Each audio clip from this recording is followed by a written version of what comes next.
नमस्कार. आज शनिवार 3 सप्टेंबर 2022 लोकसत्ता विश्लेषणामध्ये आपलं स्वागत आहे. पहा, पहिलीच न्यूज आहे म्हणजे स्वतंत्राचं अमृत महोत्सव चालू आहे व या निमित्तानेच काल विक्रांत जी आपली पूर्वीची युद्धनौका होती त्याचंच परत एकदा म्हणजे त्याच नावाने दुसरी एक युद्धनौका जी आत्मनिर्भर भारताची पहिली युद्धनौका आहे.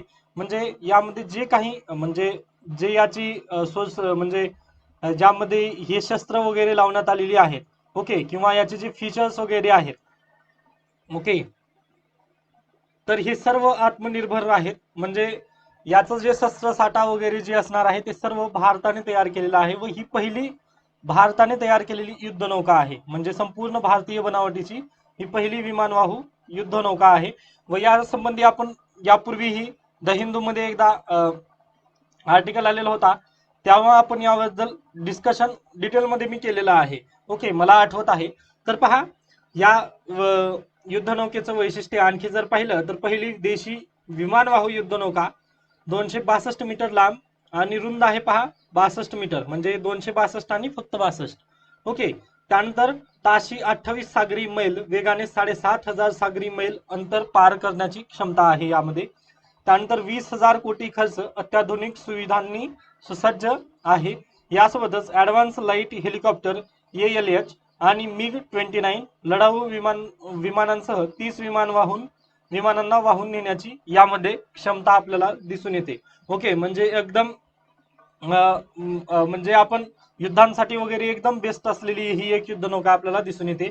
यासोबतच इंडियन नेव्हीचं जे ध्वज होतं, ओके, इंडियन नेव्हीचं जे ध्वज होतं हे अशा पद्धतीने इंग्रजांचं ज्या पद्धतीने ध्वज आहे त्या पद्धतीने इंडियन नेव्हीचा ध्वज आपल्याला दिसायचं ते आता त्यांनी बदलून जे छत्रपती शिवाजी महाराज यांची जी राजमुद्रा होती त्या राजमुद्रेपासून प्रेरित घेऊन यांनी इंडियन नेव्हीचं त्यामध्ये सिम्बॉल वगैरे करून भारताचा झेंडा वगैरे त्यामध्ये दाखवण्यात आलेला आहे. म्हणजे हे अशा पद्धतीने त्यांनी सिम्बॉल म्हणजे जे ध्वज होता तो पण काल बदललेला आहे. ओके, त्यानंतर दुसरी न्यूज आहे. पहा, तमाशा कलावंतांच्या मुलांच्या शिक्षणासाठी मदतीची आवश्यकता. ओके, हे अगदीच गरजेचं आहे. म्हणजे आपण हा समाजामध्ये राहतो व आपल्याला माहिती असायला पाहिजे की कशा पद्धतीचे प्रॉब्लेम वगैरे आपल्याला म्हणजे समाजामध्ये कशा पद्धतीचे प्रॉब्लेम वगैरे आहेत सध्याला. मग या समाजात जगत असताना आपल्याकडे इक्विटी नाही आहे. ओके, म्हणजे सर्वजण समान नाही आहेत. पहा, ही जी जशी लाईन आहे ना तसे सर्वजण समान आपल्याला आढळून येत नाहीत. कारण काही जण याच्या पुढे पण गेलेले आहेत, काही जण इथे मागे पण राहिलेले आहेत. म्हणजे पहा, तमाशा कलावंत जे वगैरे त्यानंतर ऊस तोडणी कामगार वगैरे जे आहेत ते अगदी या खालीच आहेत, म्हणजे या मागेच राहिलेले आहेत त्यांनी. ओके, कारण त्यांना मूळ शिक्षणाच्या प्रवाहात वगैरे आणायला कोणी प्रयत्न वगैरे केलंच नाही. सरकार अगदी करतं, परंतु पहा, सरकार नक्कीच योजना वगैरे करतं, त्याबद्दल काही शंका नाहीये. ओके, परंतु सरकारच्या योजना तळागाळापर्यंत पोहोचतात का, हा मोठा इश्यू आहे. कारण पहा, जरी समाजामध्ये योजना जरी असल्या म्हणजे सर्व शिक्षा अभियान वगैरे ज्या पद्धतीच्या योजना वगैरे आहेत त्यानुसार ऊसतोड कामगारांच्या वगैरे मुलाला आपण तिथे शिक्षणासाठी वगैरे टाकू शकतो.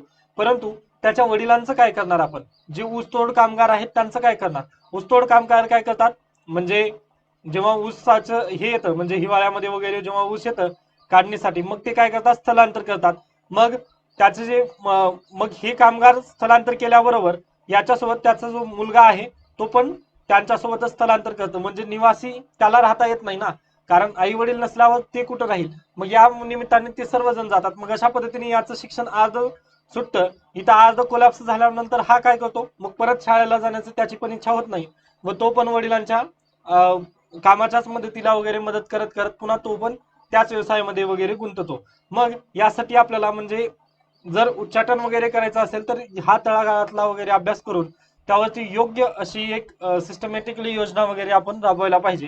तेव्हाच कदाचित त्यांच्या समस्या वगैरे सुटू शकतात. आता अगदी तसंच आहे तमाशा कलावंतांचं पण. कारण जोपर्यंत तुम्ही त्यांना निवासी वसतिगृहामध्ये वगैरे ठेवून घेत नाही तोपर्यंत असं होऊ शकत नाही. त्यामुळे ही एक आपल्याला पॉईंट इथं दिसून येते. आता शिक्षण जर निबंध आला MPSC मध्ये तर पहा, ऐन वेळी 1000 किंवा 1200 शब्द सुचत नसतात. त्यामुळे असं ब्रेन स्टॉर्मिंग वगैरे करत चला तुम्ही. ओके, बसल्या बसल्या एखादी वेळेस विचार करत चला. ओके, म्हणजे टीव्ही किंवा दुसरं अन्य वगैरे पाहण्यापेक्षा जर तुम्ही ब्रेन स्टॉर्मिंग वगैरे जर केला तर अशा पद्धतीने जर झालं तर कशा पद्धतीने होईल, म्हणजे स्वतःला प्रश्न विचारत चला. मग तुम्हाला परीक्षेमध्ये त्याची सवय होऊन अगदी तुम्हाला सुवाच म्हणजे एकदम बेस्ट तुम्हाला निबंध वगैरे लिहिण्यात अगदीच मदत होईल. त्यानंतर आपण पुढे जाऊयात. तिस्ता सेटलवाड यांना अंतरिम जामीन, कारण याबद्दल मी सांगितलेलं होतं की इथं principle of natural justice violate वगैरे होत आहे, कारण ही केस IPC अंतर्गत येणार होती व याला युपा त्यानंतर टाडा वगैरे ज्या पद्धतीने कायदे तशा पद्धतीने गुजरात सरकारचं म्हणणं होतं की तशा पद्धतीची अटक वगैरे आहे ही. ओके, जरी अटक यांचा ATS अंतर्गत वगैरे केलेली होती, परंतु ती केस IPC अंतर्गतच रजिस्टर्ड वगैरे झालेली होती. ओके, त्यामुळे सुप्रीम कोर्टानं लगेच त्यांना जामीन वगैरे देण्यात आलेली आहे. ओके, ते काही परीक्षेत विचारण्यात येणार नाही, परंतु तुम्हाला प्रिन्सिपल ऑफ नॅचरल जस्टिस म्हणजे काय यासाठी तुम्हाला म्हणजे फक्त माहिती पाहिजे. ओके, कारण हे भरपूर वेळेस मी शब्द म्हटलेलो आहे त्यामुळे म्हटलं. त्यानंतर आंतरराष्ट्रीय पातळीवर यंदा तृणधान्य वर्ष साजरे केले जात आहे. तृणधान्याचे महत्व विविध प्रकारे समजावून सांगितले जात आहे. ओके, म्हणजे अगदीच तृणधान्य यांचं वर्ष चालू आहे, परंतु लागवड क्षेत्रात घट झालेली आहे, त्यामुळे पुढल्या वर्षी वगैरे तृणधान्य वाढण्याची अगदीच भीती आहे. कारण पहा, बाजारात जे पिकतं बाजारात जे विकतं तेच पिकवतात शेतकरी वगैरे, त्यांना गरज नसते म्हणजे पुढल्या वर्षी वगैरे काय येईल वगैरे. कारण अगदीच जर पाहिलं तुम्ही तर शेतकऱ्यांची खूप परिस्थिती वगैरे दयनीय असलेली आपल्याला दिवसेंदिवस पाहायलाच मिळतं, त्याबद्दल काही शंकाच नाही आहे. ओके, व आपण महाराष्ट्रातून आहोत म्हणजे प्रामुख्याने शेतकरी वर्गच असणार आहेत. म्हणजे माझे जे वाचक वर्ग वगैरे आहे ते अगदीच शेतकरी वर्ग असतील, म्हणजे रुरल भागातून आलेले. कारण पहा, मराठी माध्यम कोणाचं असेल म्हणजे माझ्या मते मी त्यांच्यासाठीच थोडंसं मदत करतोय, कारण ग्रामीण भागाचं शिक्षण आपण जिल्हा परिषद मधूनच घेतलेलं आहे, यामुळे मला पण माहिती आहे त्या परिस्थिती. तर पहा, जर हा विचार केला तर तुम्हाला यापासून म्हणजे अगदीच माहिती असेल, म्हणजे तुम्ही जमिनीशीच आहात, चिटकून आहात असं माझं मत आहे. त्या निमित्ताने तुम्हाला याबद्दल जास्त डिटेल वगैरे सांगण्याची तर काही मला आवश्यकता वाटत नाही आहे. परंतु जर पाहिलं तर आता पुढल्या वर्षी तृणधान्य वगैरे मागण्याची भीती आपल्याला सांगता येते, परंतु हे आपल्याला कुठे लिहायचं आहे, GS3 मध्ये आपल्याला हा टॉपिक आहे. ओके, मग कृषीमध्ये आपण हे लिहू शकतो की शेतकरी आता हे तृणधान्य वगैरे महाग महाग कसं काय होतील वगैरे जर विचारण्यात वगैरे तसा काही प्रश्न येणार नाही, परंतु एखादा पॉइंट वगैरे जर आला तर तुम्हाला फिरून वगैरे सांगता येऊ शकतं. ओके, कारण शेतकरी काय करतो, जे मार्केटमध्ये सध्याला जर भाव सोयाबीनचा गेल्या वर्षी जर 10 पर्यंत गेला असेल तर सोयाबीनच घेणार, किंवा सोयाबीनला म्हणजे सोयाबीनला जास्त प्रेफरन्स वगैरे देतात. ओके, म्हणजे ज्याला जास्त किंमत आली मार्केटमध्ये तेच करतात. ओके, मग हे तुम्ही तुमच्या ज्या पारंपरिक पद्धती वगैरे आहेत त्यांचं पण इथे रोल सांगू शकता तुम्ही. कारण पहा, मातीची जी टेस्ट वगैरे आहे ते जर परीक्षण वगैरे जर केलं तर त्यानुसार आपण पीक वगैरे घ्यायला पाहिजे, परंतु तसं शेतकरी इथं महाराष्ट्रामध्ये सध्याला तरी होत नाहीये. ओके, कदाचित जे मोठे शेतकरी असतील त्यांनी करत असतील, परंतु आपल्याकडे तर म्हणजे हे सध्याला तरी दिसून आलेलं नाहीये. तर ते व्हायला वगैरे हवं, हे आपल्याला आपल्या उत्तरामध्ये वगैरे सांगता येतं. म्हणजे सायंटिफिक नजरेनुसार वगैरे शेती करण्याचा पण एक आपल्याला दृष्टिकोन इथं असायला हवं. ओके, त्यानंतर पंतप्रधान नरेंद्र मोदी यांनी मन की बात मध्ये कुपोषण टाळण्यासाठी तृणधान्यावर भर द्या असे आवाहन नुकतीच केले आहे. मग हे पण आपण कुपोषण आपल्याकडे अगदीच 2-3 दिवसापूर्वी पण आलेला होता लेख, किंवा लोकसत्तामध्ये एकदा म्हणजे मेळघाटचं प्रकरण वगैरे ते आलेलं होतं, त्या संदर्भात मी ऑलरेडी म्हटलेलं होतं की त्या योजना वगैरे तुमच्या डायरीत लिहून ठेवा.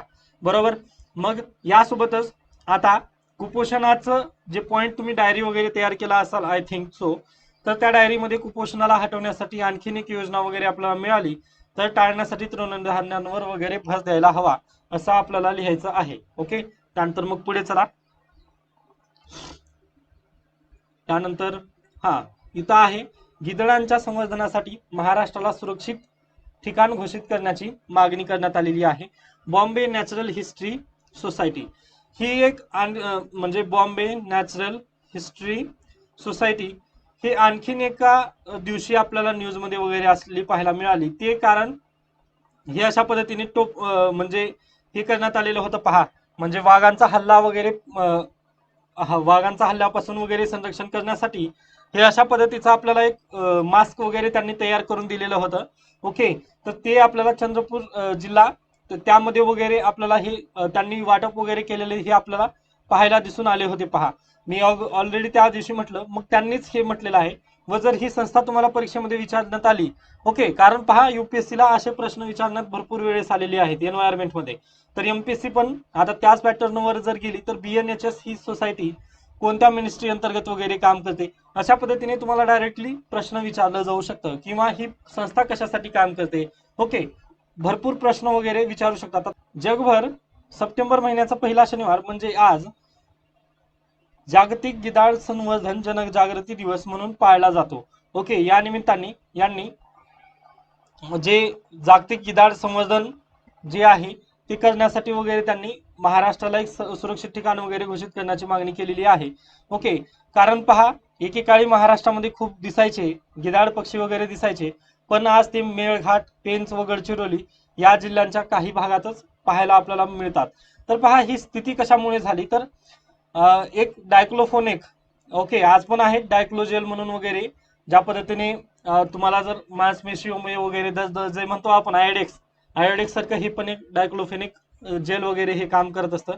ओके, मग यामुळे यांच्या किडनी खराब वगैरे आपल्याला दिसून आलेल्या होत्या, त्यामुळे खूप प्राण्यांचा वगैरे लॉस आपल्याला यामधून दिसून येतो. ओके, डायक्लोफेनेकमुळं. तर भारत सरकारने 2006 साली डायक्लोफेनेक या औषधाच्या गुरांमधील वापरावर बंदी घातली. ओके, तेव्हापासून म्हणजे थोडंसं संवर्धन वगैरे चालू झालेलं, कारण नंतर किडन्या यांच्या फेल झालेल्या आपल्याला पाहायला मिळतात. हे प्राण्यांमध्ये पण सर्रास आपल्याला पाहायला मिळायचंय, व हे तुम्ही एन्व्हायरमेंटमध्ये स्टडी करणारच आहात डायक्लोफेनेक वगैरे.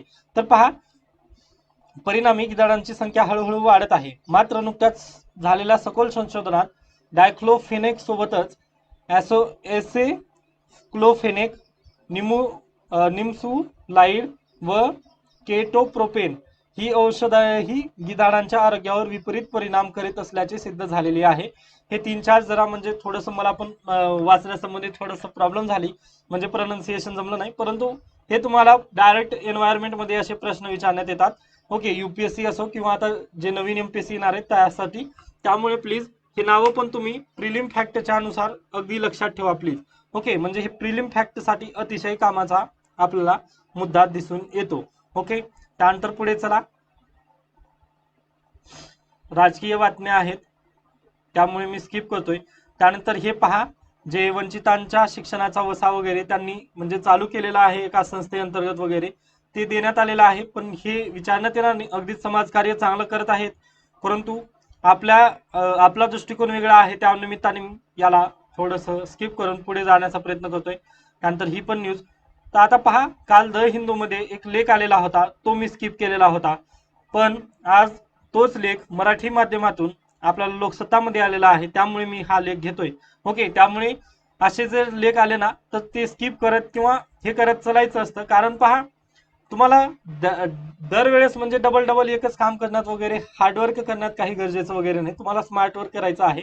ओके, कोणी पण टॉपर तुम्हाला तेच म्हणत असतं. तर नेहमीची अहवाल, गुन्ह्यांमध्ये वाढ आणि गुन्ह्यांच्या नोंदणीमधील वाढ या दोन्ही गोष्टी आपल्याकडे वेगवेगळ्या ठरतात, पण म्हणूनच वास्तव लपते का. ओके, म्हणजे वास्तव काय आहे ते लपतं का, असं त्यांचं मत आहे. तर पहा, आपली जी न्याय व्यवस्था आहे तिचं म्हणणं काय आहे, 100 अपराधी सुटले तरी चालतील, पण एका निरापराध्याला शिक्षा होता कामा नये, हे न्यायाचे तत्व आहे आपल्या. तर मुळात 100 अपराधी निर्माणच होता कामा नयेत, हे कोणत्याही सुसंस्कृत समाजाचे तत्व असते, पण तसे होत नाही. माणसे असतात, त्यांना भावभावना असतात, अहंकार असतात, लोभ असतात, गुंड असतात, त्या सगळ्यातही तो जगतात तेव्हा एकाचा आनंद हे दुसऱ्याचे दुःख, दुसऱ्यांची वेदना ठरते. ओके, या निमित्ताने गुन्हे आपल्याला वाढत असलेले दिसून येतात. हे तुम्ही प्रस्तावनेमध्ये वगैरे जर लिहिलात तर अगदीच बेस्ट वाटून येतं. ओके, म्हणजे गुन्हा वगैरे जर पाहिला तर त्या संबंधात म्हणजे याच्याशी मिळतं जुळतं जर तुम्हाला जर लेख वगैरे म्हणजे निबंध वगैरे जर लिहायला आला तर तुम्ही हे लिहू शकता. तर पहा, एनसीआरबी म्हणजेच नॅशनल क्राईम रेकॉर्ड ब्युरो अर्थात राष्ट्रीय गुन्हा नोंद विभाग ही सरकारी यंत्रणा 1986 पासून हेच काम करते आणि दरवर्षी देशभरातील गुन्हे, त्यांचे प्रमाण, त्यांच्याविषयीचा आपला अहवाल प्रसिद्ध करते. म्हणजे जेवढे गुन्हे वगैरे तयार झाले, म्हणजे किती गुन्हे झाले वगैरे एका वर्षात वगैरे, ते त्यांनी हे करतात, म्हणजे त्यांचा लेखाजोखा करून ते प्रकाशित करतात, अहवाल त्यांचे रिपोर्ट देत असतात. तर पहा, या सगळ्या अहवालात पाया आहे तो पोलीस ठाण्यात नोंद होणाऱ्या गुन्ह्यांमध्ये या गुन्ह्यांची नोंद कशी होते याविषयी काही वेगळे सांगण्याची वगैरे गरज नाहीये. म्हणजे नॅशनल म्हणजे NCRB काय करतं, पोलीस स्टेशनमध्ये जेवढे गुन्हे वगैरे गोळा म्हणजे जेवढे गुन्हे FIR वगैरे आपल्याला काय म्हणतो जे रजिस्टर्ड वगैरे जे गुन्हे झालेले आहेत, ओके, पोलीस स्टेशनमध्ये जे गुन्हे रजिस्टर झाले त्यांचाच रेकॉर्ड हे NCRB वगैरे ठेवतो. मग असं जे गुन्हे रजिस्टरच केले गेलेले नाहीत म्हणजे रजिस्टर्ड झाले नाहीत त्या गुन्ह्यांचं काय मग, ओके, तो पण खूप मोठा मुद्दा आहे ना. कारण एवढे गुन्हे दिसत आहेत तुम्हाला, तर काही गुन्हे तर अगदीच रेकॉर्ड झालेले नाहीत, ओके. त्यामुळे गेले अशा समाजात नोंदवल्या गेलेल्या गुन्ह्यांपेक्षा नोंदवल्या न गेलेल्या गुन्ह्यांची संख्या कधीही जास्त असते. कारण ज्वलंत उदाहरण आपल्याला इथंच पाहायला मिळतं पहा, ओके. कारण आजचीच न्यूज आहे ती पहा, सॉरी एक मिनिट द्या, आय थिंक वर गेली वाटते न्यूज ती. हा पहा, इथे पहा, यांनी काय म्हटलेलं आहे, पोलीस आयुक्तालयात पेटवून घेतलेल्या महिलेचा मृत्यू अतिशय दुर्दैवी घटना आहे. परंतु पहा यामध्ये पण पहा, या प्रकरणी सविताने वळूज पोलीस ठाण्यात ही तक्रार घेऊन धाव घेतली होती. तेथे तिच्या तक्रारीची दखल न घेतल्यामुळे सविताने गुरुवारी थेट पोलीस आयुक्तालय गाठून तिथे डिझेल अंगावर ओतून घेतले. ही आपल्या समाजाची खरी स्थिती आहे, ओके. म्हणजे जरी एखाद्याच्या भावना वगैरे दुखावल्या तरी सॉरी फॉर दॅट, परंतु खरं जर पाहिलं तर गुन्हा नोंदवला जाणं ही एक मोठी गोष्ट आहे, परंतु गुन्हेच नोंदवले जात नाही. त्यामुळे नोंदवल्या गेलेल्या गुन्ह्यापेक्षा नोंदवल्या न गेलेल्या गुन्ह्यांची संख्या कधीही जास्त असते.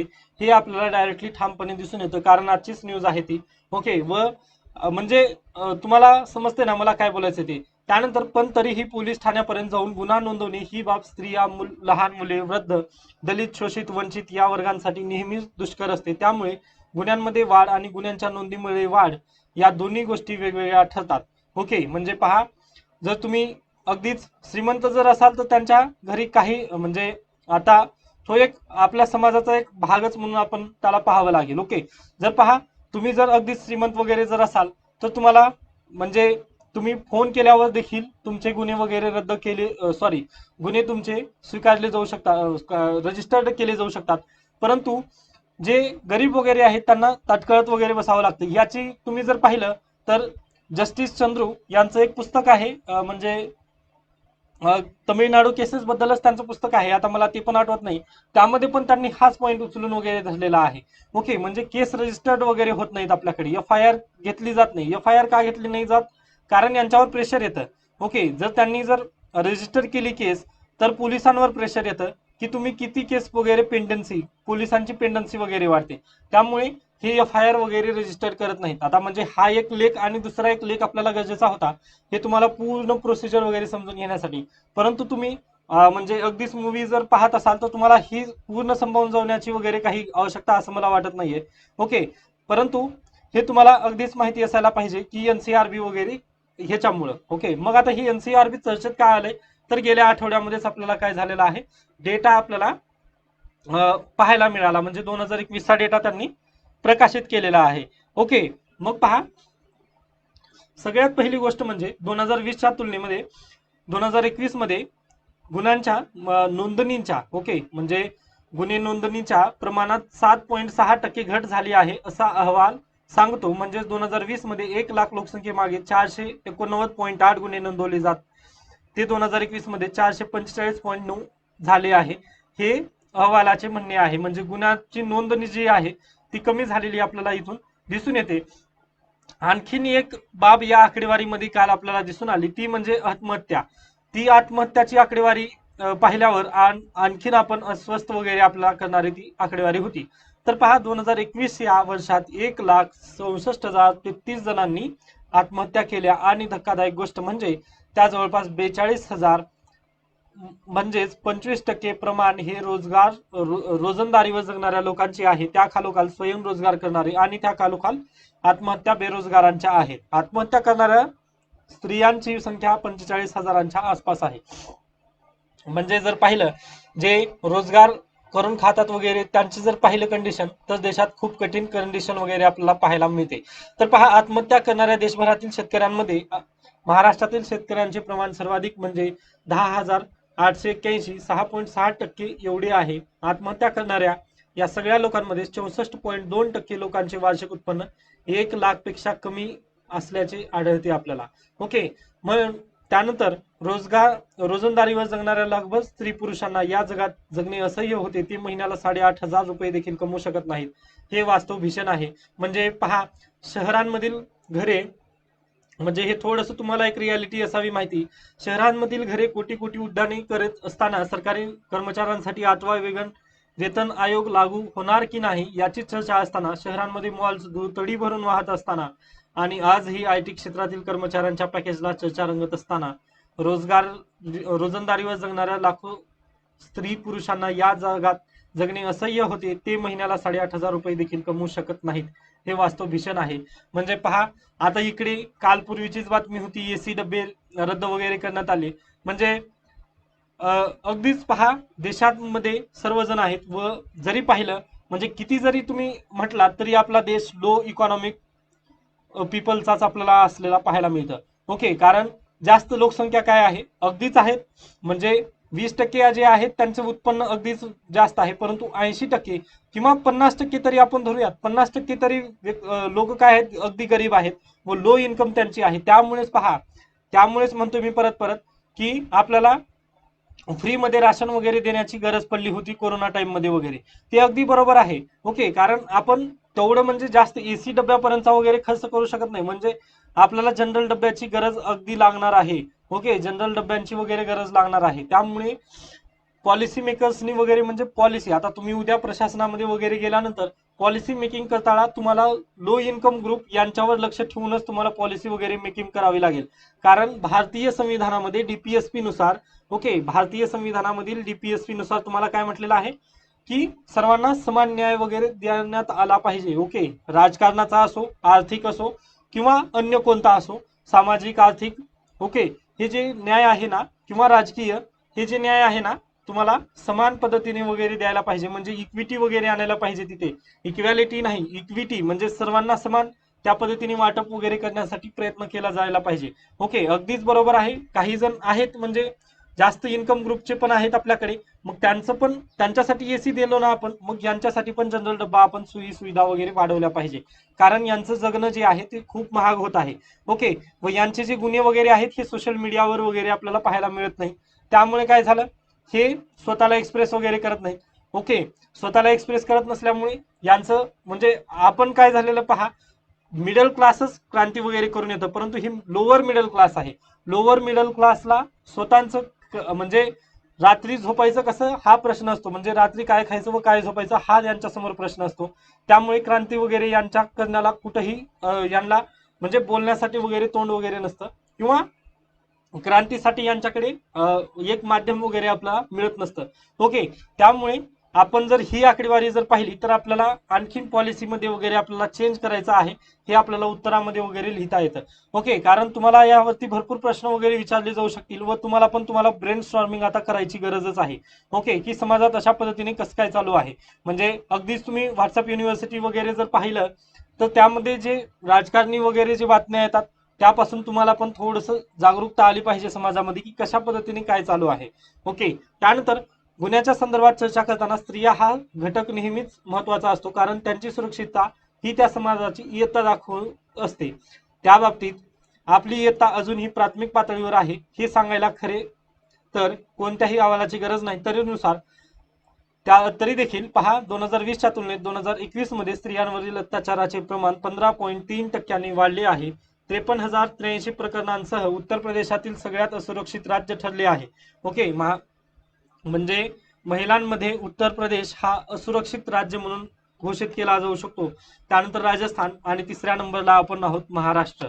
ओके, ही पण स्थिती खरंच आपल्याला आपण बदलून टाकायची आहे. त्यानंतर वर्षभरात देशभरात 31,677 बलात्काराचे गुन्हे नोंदवले गेले. त्यात दिल्ली 1,266 प्रकरणांसह पहिल्या स्थानावर, तर कोलकाता 11 प्रकरणांसह सगळ्यात खाली आहे. ही एक चांगली बाब आहे कोलकातासाठी, परंतु दिल्लीसाठी वगैरे नाही. कारण गुन्हे खूप आहेत व ते पण कुठेतरी आपल्याला कमी झाले असायला पाहिजे हे आपल्याला सांगता येतं. म्हणजे समाजात इनइक्वॅलिटी असेल तर अशा पद्धतीचे गुन्हे घडतात. गुन्हे घडण्याचं मेन कारण जर पाहिलं तर इनइक्वॅलिटी आहे. ओके, पहा, इनइक्वॅलिटी कशामुळे, हे आपल्याच समाजात नाही, अमेरिकेमध्ये पण तेच चालू आहे. अमेरिकेमध्ये काय आहे, नॉर्थचे जे स्टेट आहेत ना ते काय आहेत, गोरे आहेत, व जे साऊथचे आहेत ते काळे आहेत. म्हणजे असं त्यांचं वर्णवरून तिथून तिथं हे भांडण होतं त्यांचा. ओके, गोरे हे अगदीच ब्रिटन मधून वगैरे आले व हे नेटिव्ह अमेरिकन्स आहेत. ओके, रेड इंडियन्स वगैरे आपण यांना म्हणतो. व हे गुलाम वंशाचे वगैरे आहेत, म्हणजे त्यांना गुलामीसाठी वगैरे त्यांना त्यांचं हे करण्यात आलेलं होतं. काय म्हणतो आपण त्यांना, आफ्रिकेमधून त्यांचं मायग्रेशन वगैरे तेव्हा झालेलं होतं.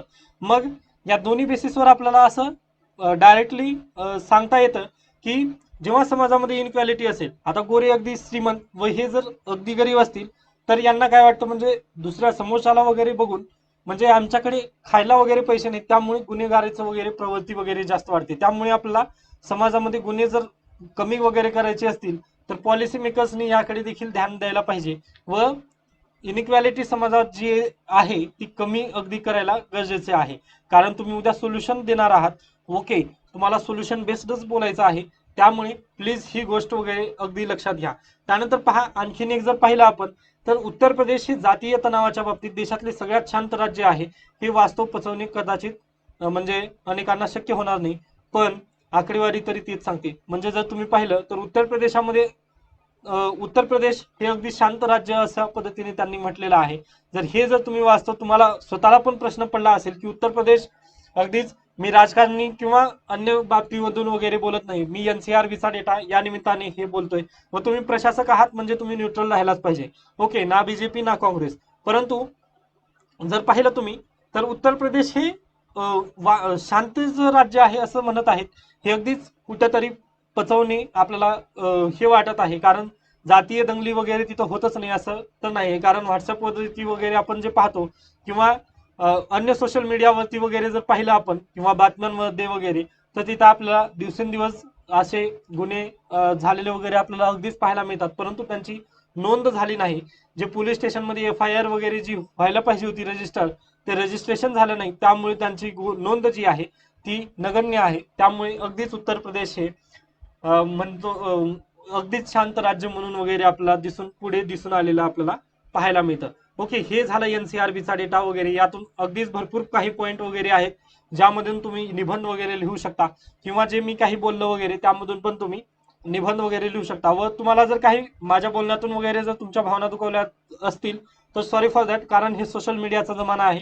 कोणाला म्हणजे सांगायला जर गेलं ना त्याचा दुसरा अर्थ काढून वगैरे अगदीच त्याबद्दल प्रॉब्लेम होऊ शकते. त्याबद्दल मी पण क्षमस्व. त्यानंतर पुढे चला, अगदीच सर्व बातम्या मला जास्त कामाच्या वगैरे वाटल्या नाही, म्हणजे ज्या होत्या आय थिंक त्या घेतलेल्या आहेत. त्यानंतर पाहूयात पुढे. त्यानंतर पहा, आणखीन जर एक म्हणजे जपान आणि Bharat. Okay, Japan versus India.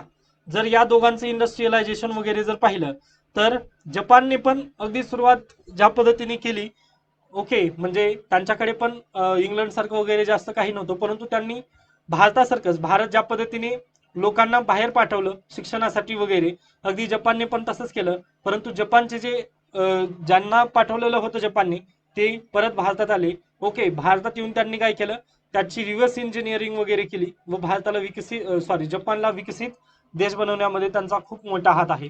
परंतु भारताचा प्रॉब्लेम काय झालेला आहे, ब्रेन ड्रेन झालेली आहे. Okay, brain drain. आता हे आपल्याला इथूनच सांगता येतं, कारण जगातील आघाडीच्या कंपन्यांमध्ये CEO अगदी भारताचे आहेत. ओके, जगातील म्हणजे ज्या आघाडीच्या कंपन्या आहेत ट्विटर वगैरे, त्यामध्ये जे CEO वगैरे आहेत ते प्रमुख भारतीय आहेत.